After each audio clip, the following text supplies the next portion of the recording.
você abra, por favor, o Salmo 49.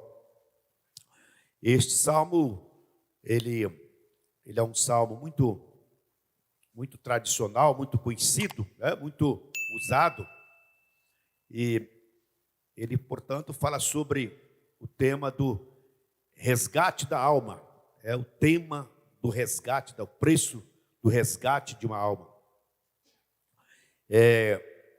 Na versão vida, esse texto do Salmo 49, nós temos algumas palavras interessantes que ela esclarece um pouco mais aí a sua compreensão do texto. Mas na versão viva, fala assim: atenção todos os povos, ouça bem o que digo, escute com cuidado todos os moradores da terra.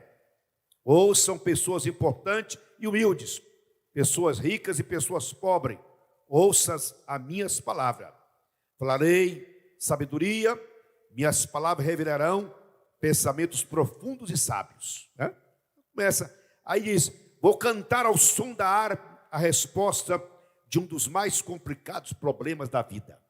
Aí fala, vou cantar, né? Cantarei, é forma de cântico, vou dar resposta aos mais complicados problemas da vida ou da existência. Aí fala assim: não é necessário ter medo nos dias difíceis e nos dias de sofrimento. Então, é um alerta. Quando, aí no versículo 15, fala assim: mas Deus livrará a minha alma do poder da morte, porque eu morrerei, Ele me receberá. Por isso não ficarei triste e desanimado, vendo outros enriquecerem e se tornarem poderosos. E no versículo final, nessa versão, fala assim: o homem pode ter muita fama e riqueza, mas se não olhar a vida como Deus a vê, morre como animal qualquer. O homem pode ter fama, pode ter riqueza, pode ter muita glória humana, mas se não olhar a vida como Deus vê, ele vai morrer como animal qualquer.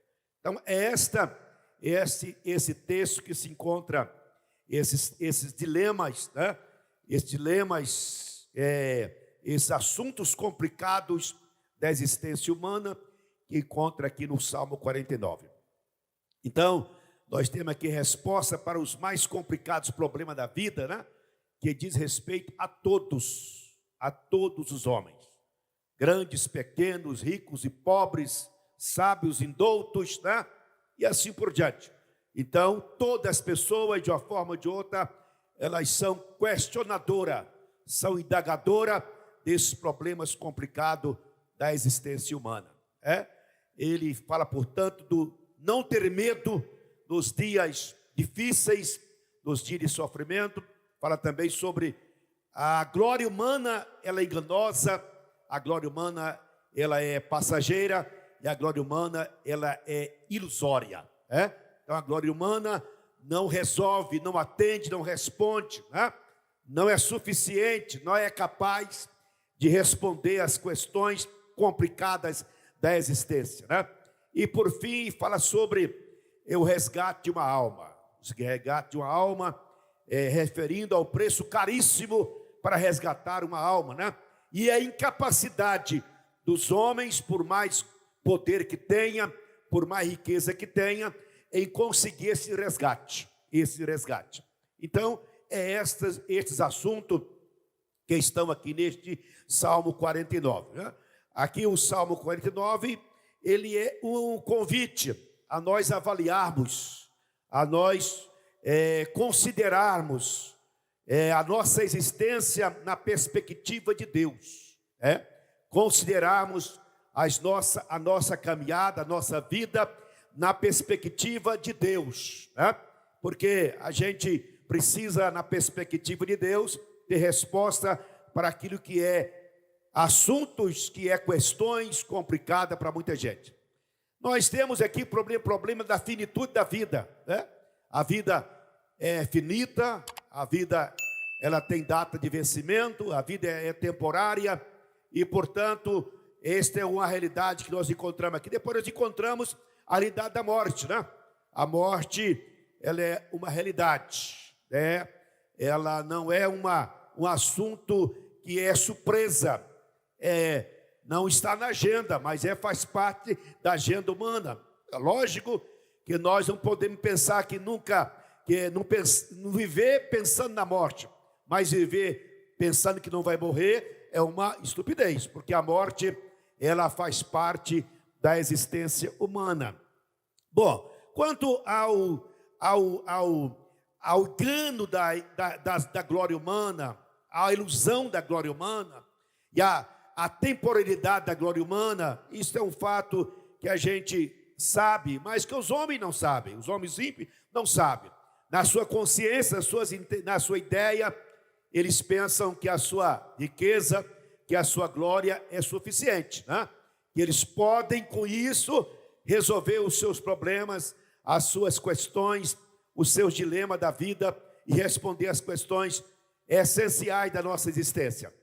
Agora, esse assunto, o Salmo 49, ele é ponto de consideração das religiões, da filosofia, da ciência, né? Da ciência, porque tudo diz a pontos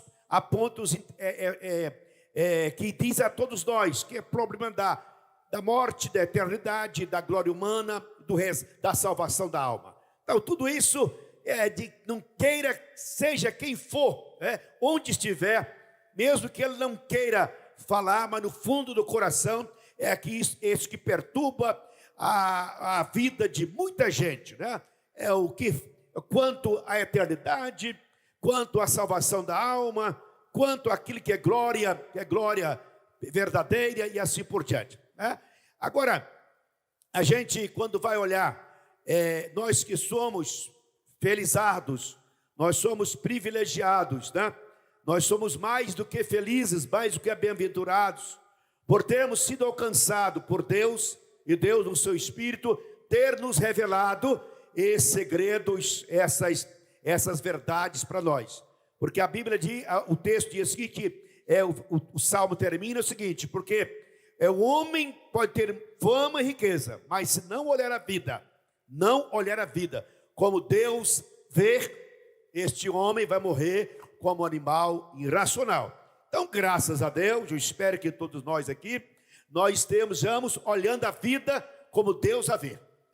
Não estamos olhando a vida como os homens poderosos veem, nós não estamos olhando a vida como os religiosos, os filósofos veem, nós não estamos olhando a vida como as pessoas famosas, importantes veem, nós estamos olhando a vida como Deus vê a vida. O problema da finitude da vida, da realidade da morte, está relacionado com um problema que é difícil às vezes as pessoas aceitarem, mas está vinculada ao problema do pecado, A Bíblia diz que o salário do pecado é a morte. O salário do pecado é a morte. Logo, a morte é consequência do pecado, né? O pecado é que tornou os homens mortais. O pecado tornou os homens mortais. O pecado tornou os homens desprovidos da glória de Deus, destituído da glória do Senhor Deus, né? Como também o pecado, ele tornou a alma do homem prisioneira, prisioneira. Ela tornou a alma do homem prisioneira e esse homem tornou incapaz de resgatar essa alma que está prisioneira, né? Que está prisioneira. Então esse assunto desse problema. Então eu queria esta noite falar sobre a solução desses problemas, né? A solução desse problema: a eternidade, a morte, a salvação da alma e a glória, né?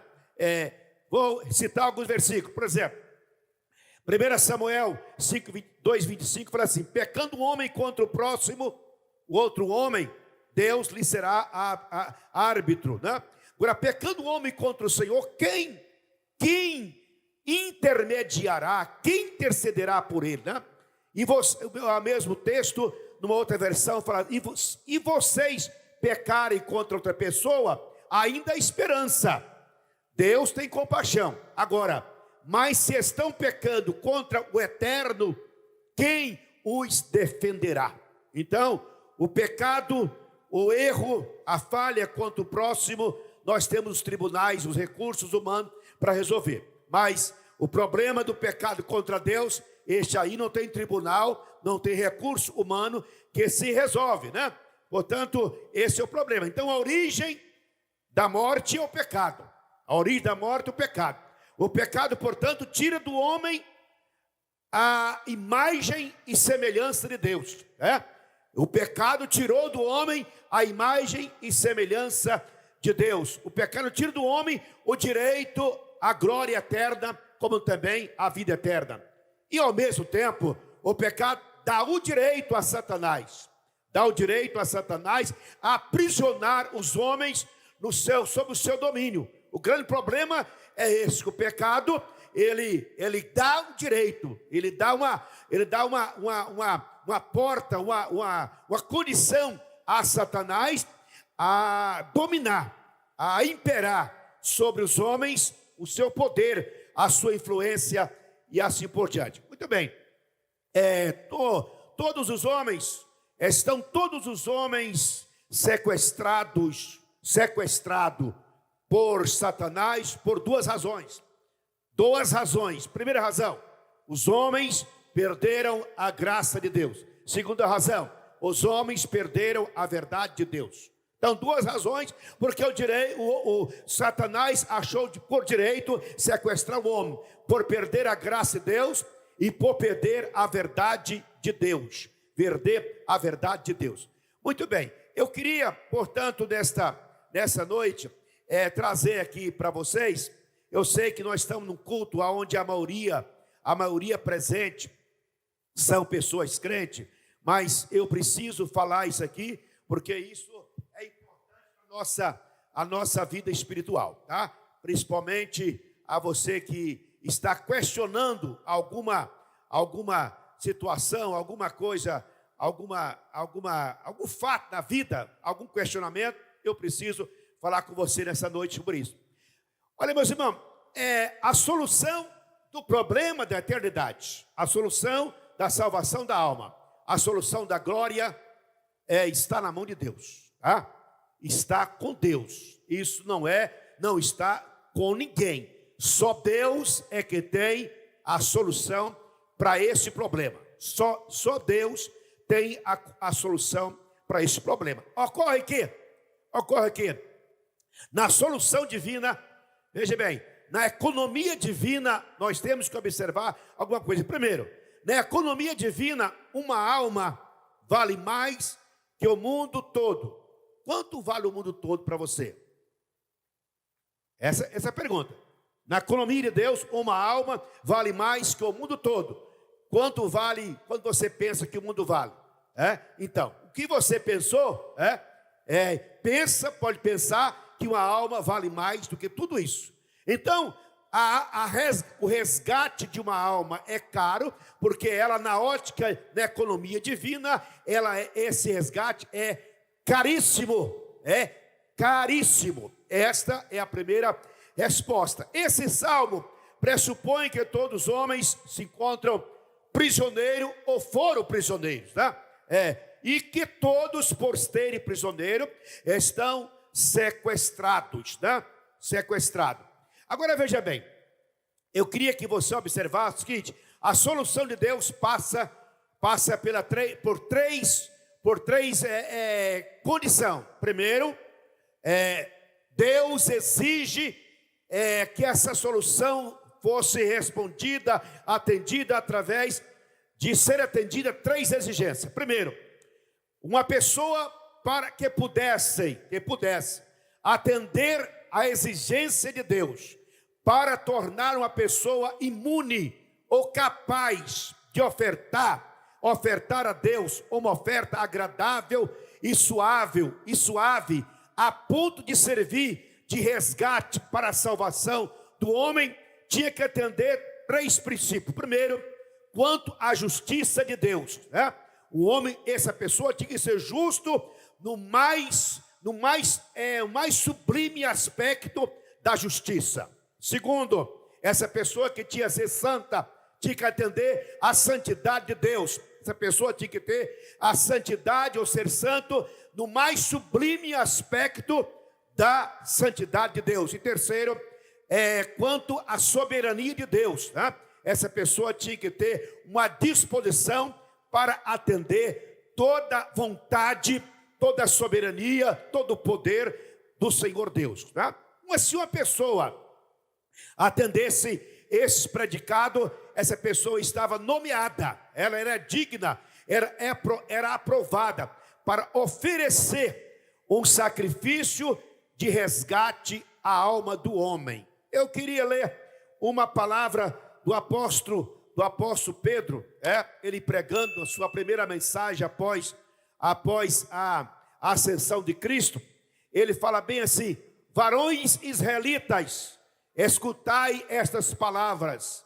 A Jesus Nazareno, varão aprovado por Deus, entre vós com maravilhas, prodígios e sinais, que Deus por ele fez por meio de vós, como vós mesmos bem sabeis.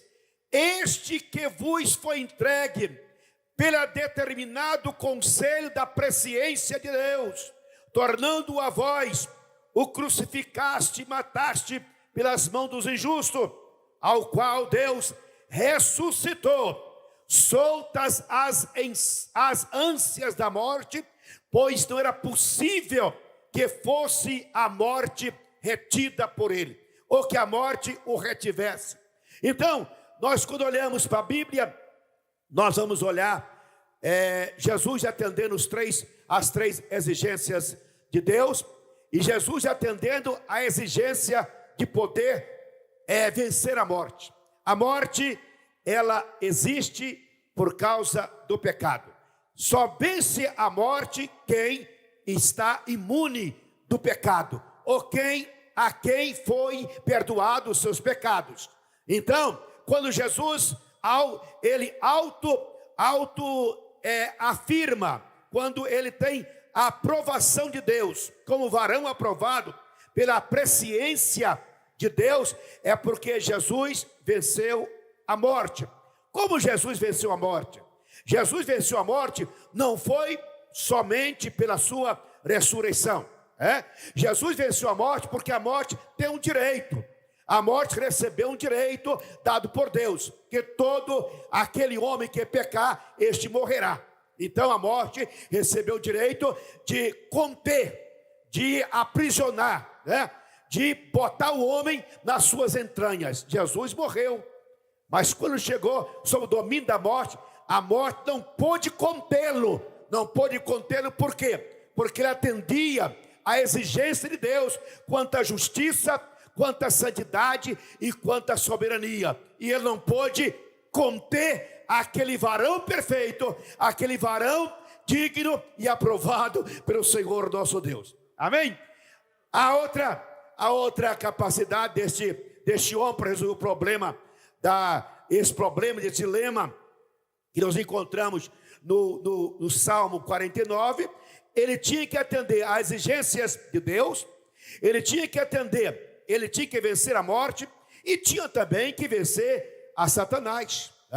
Satanás, ele tinha que ser vencido, ele tinha que ser dominado, ele tinha que ter um que sobrepujasse, um que o dominasse, um que pusesse ele debaixo dos seus pés. E Jesus venceu Satanás, decretando a sua derrota e a vitória do plano de Deus para os homens. Agora veja bem, quando nós olhamos essa credencial que Jesus obteve como homem, Jesus obteve as credenciais para ofertar um sacrifício que pudesse alcançar toda a humanidade. Quando Jesus, ele que dispõe-se a ofertar, a pagar o preço do resgate da minha e da sua da minha e do seu resgate, da sua alma. Ele estava ali atendendo uma vontade estabelecida por Deus antes da fundação do mundo.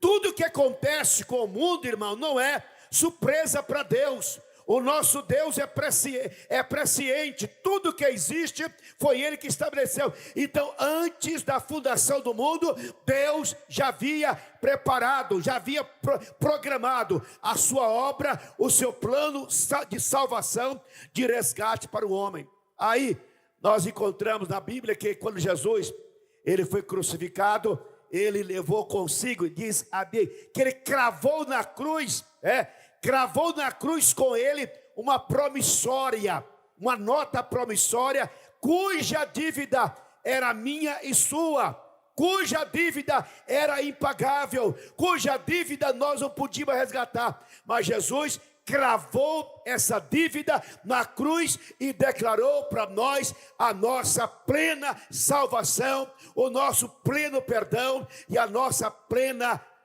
resgate da nossa alma. Agora, veja bem, quando Jesus atende a Deus, colocando no lugar de todos os homens, a ponto de ser a verdadeira justiça, de ser a justiça divina, o santo de Deus, salvo para salvar de toda condenação, isso quer dizer o seguinte: ele foi aceito, nós somos aceitos no único que foi aceito, nós somos aceitos no único aceitável, que é Jesus.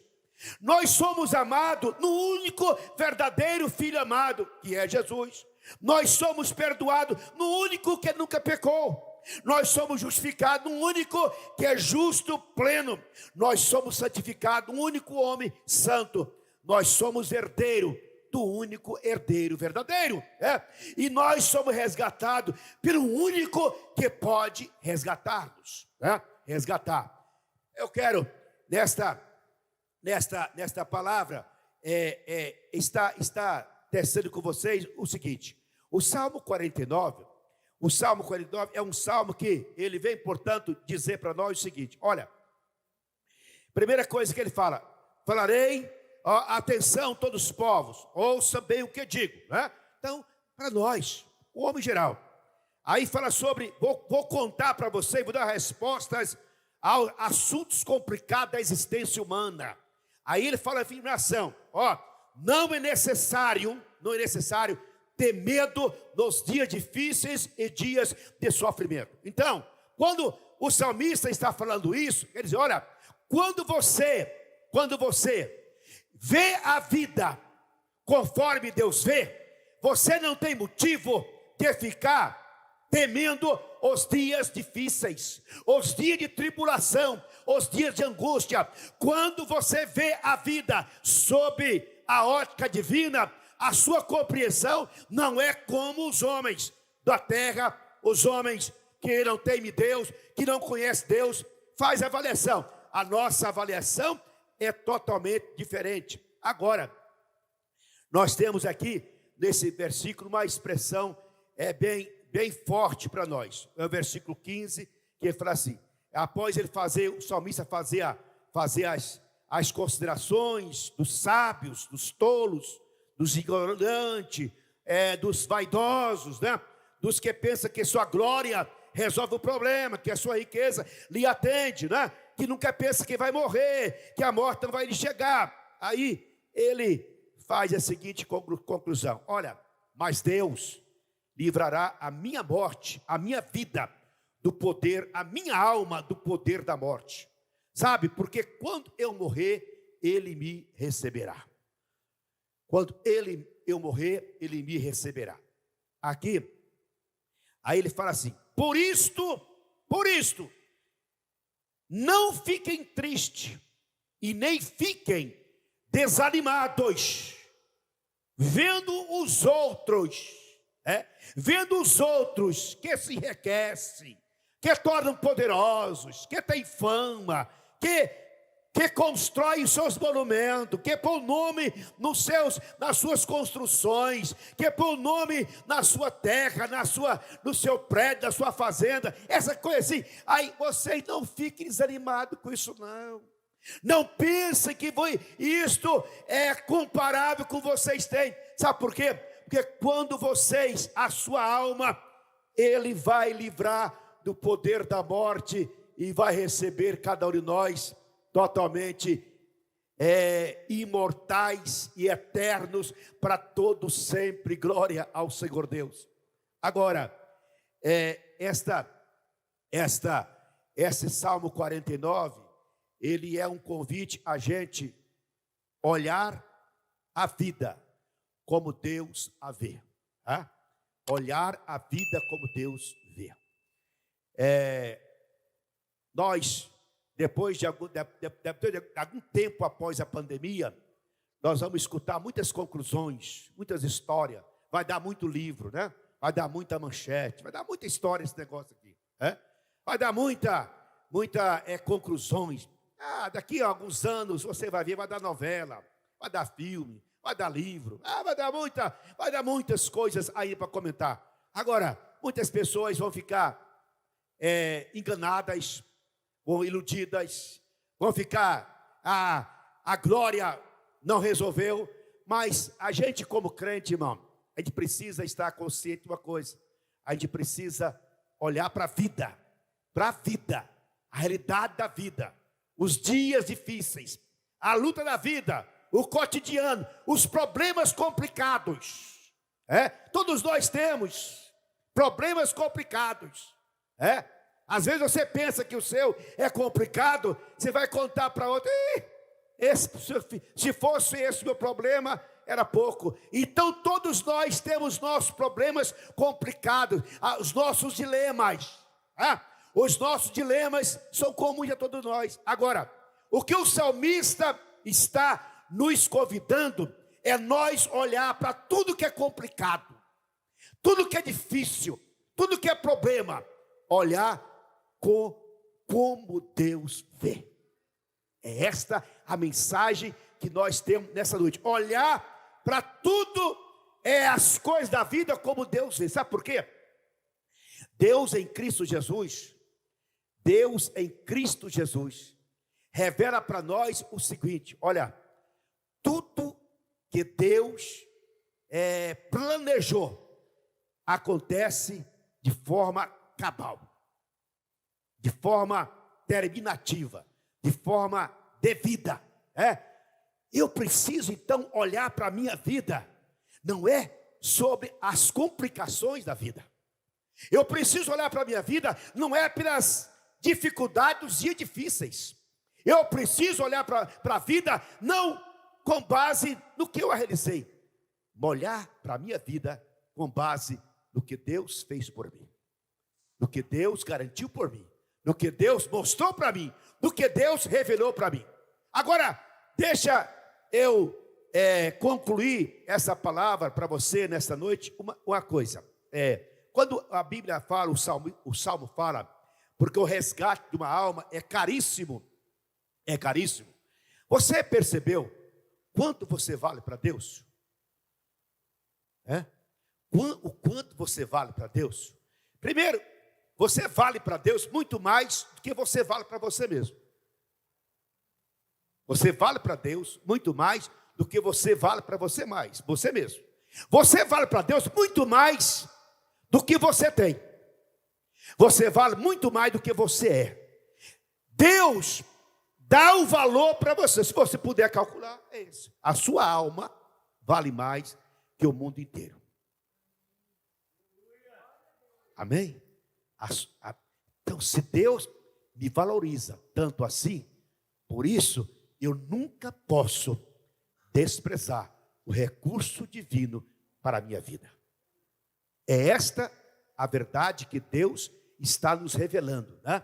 Quando o homem despreza o favor de Deus, quando o homem despreza a bondade de Deus, quando o homem despreza a verdade de Deus, esse homem está se autocondenando por si próprio, porque Deus fez por nós um favor que nós não merecíamos, que foi nos dar a sua graça salvadora, a sua graça redentora. Amém? Deus abençoe você e que você possa compreender que a sua alma teve um preço, que não é preço de sangue, nem é preço de ouro nem de prata, muito mais do que prata e ouro. A sua alma tem um preço de resgate. Foi o precioso sangue do Cordeiro de Deus que tira o pecado do homem. Foi o precioso sangue do homem cuja vida atendeu a exigência do Senhor Deus, justo por excelência, santo por excelência, obediente à soberania divina, venceu a morte, venceu Satanás e tornou para mim e para você o nosso maior recurso, nosso único recurso, para a gente dizer assim: olha, eu tenho tudo que Deus diz que eu tenho. Eu alcancei, eu resgatei tudo que o pecado que Satanás me tirou. Eu fui liberto de tudo que era aprisionamento. Tornei livre mediante a libertação da cruz de Cristo.